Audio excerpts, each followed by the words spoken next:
భారత్ పాకిస్తాన్లో నిర్వహించనున్న 2025 ఛాంపియన్స్ ట్రోఫీకి వెళ్లే ప్రసక్తే లేదని స్పష్టంగా చెప్పడం పాకిస్తాన్ క్రికెట్ బోర్డును భారీ ఒత్తిడికి గురిచేస్తుంది. ఈ నిర్ణయం కారణంగా పాక్ బోర్డు, అంతర్జాతీయ క్రికెట్ కౌన్సిల్ మధ్య భారీ చర్చలు జరుగుతున్నాయి. అయితే ఐసీసీ ప్రతిపాదించిన హైబ్రిడ్ మోడల్కు పాక్ తీవ్రంగా ఇబ్బంది పడుతుంది. అసలు ఈ హైబ్రిడ్ మోడల్ అంటే ఏమిటి? హైబ్రిడ్ మోడల్ ప్రకారం భారత్ జట్టు పాకిస్తాన్లో ఆడకూడదనే నిర్ణయంతో భారత మ్యాచ్లన్నీ కూడా వేరొక దేశంలో నిర్వహించాలనే ప్రతిపాదన వచ్చింది. మిగతా మ్యాచ్లు మాత్రం పాకిస్తాన్లోనే జరగాలి.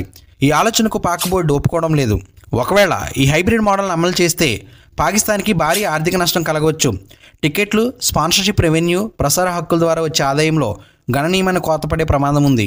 ఒకవేళ పాకిస్తాన్ ఈ ప్రతిపాదన తిరస్కరిస్తే ఛాంపియన్స్ ట్రోఫీ హోస్టింగ్ హక్కులను పాకిస్తాన్ కోల్పోయే అవకాశం ఉంటుంది.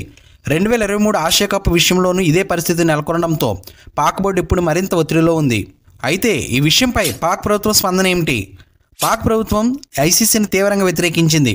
టోర్నమెంట్ను పాక్ నుండి తీసేస్తే టోర్నీలో పాల్గొనే ప్రసక్తి లేదని సూచనలు ఇచ్చినట్లు సమాచారం. అయితే ఇలా చేయడం పాకిస్తాన్కి మరింత ఒంటరితనాన్ని తెస్తుందా అన్న దానిపై చర్చ జరుగుతుంది. పాక్ బోర్డు ప్రభుత్వంతో కలిసి ఈ ప్రతిపాదన ఎలా ఎదుర్కొంటుందన్నది చూడాలి. ఒకవేళ పాక్ టోర్నీలో ఆడకపోతే ఛాంపియన్స్ ట్రోఫీ నిర్వహణపై ఐసీసీ ఎదురు సవాళ్లను ఎదుర్కోవాల్సి వస్తుంది. ఈ పరిణామాలు ఛాంపియన్స్ ట్రోఫీనే కాకుండా అంతర్జాతీయ క్రికెట్ కూడా పెద్ద మార్పులు తీసుకురావచ్చు. మరి పాకిస్తాన్ తీసుకున్న నిర్ణయాలపై మీ అభిప్రాయాలను కామెంట్లో తెలియచేయండి. ఈ వీడియో నచ్చితే లైక్ చేయండి. మరిన్ని ఇంట్రెస్టింగ్ వీడియోస్ కోసం మన ఛానల్ని సబ్స్క్రైబ్ చేయడం మర్చిపోవద్దు. Thank you for watching. జై హింద్.